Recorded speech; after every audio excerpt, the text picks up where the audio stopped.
হয়, আমি অধীৰ অপেক্ষাৰে আছোঁ 4 তাৰিখ কেতিয়া আহিব আৰু আমি জয়ৰ মুখ কেতিয়া দেখিবলৈ পাম।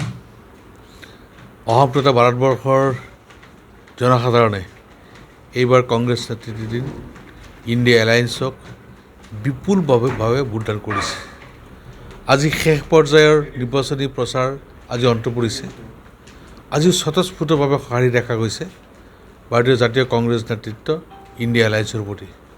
গতিকে আমি নিশ্চিত যে এইবাৰ পৰম কৰুণাময়চাত ভাৰতবৰ্ষত কংগ্ৰেছৰ নেতৃত্বত ইণ্ডিয়া এলায়েন্সৰ চৰকাৰ হ'ব।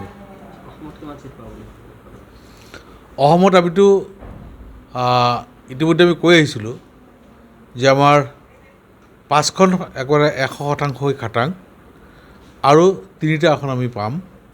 গতিকে 8খন আসন আমাৰ পোৱাৰ সম্ভাৱনা আছে।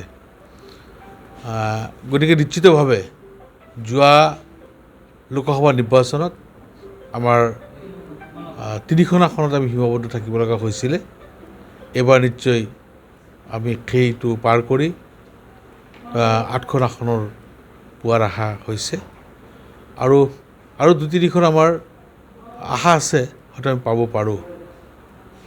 অসমৰ জনসাধাৰণে যেনেকৈ সঁহাৰি দিছে, অসমৰ জনসাধাৰণৰ প্ৰত্যেকজন জনসাধাৰণক আমি শুভেচ্ছা জ্ঞাপন কৰিছোঁ, কৃতজ্ঞতা জ্ঞাপন কৰিছোঁ যে আমাক কংগ্ৰেছৰ প্ৰতি বিপুল সঁহাৰি দিয়াৰ কাৰণে।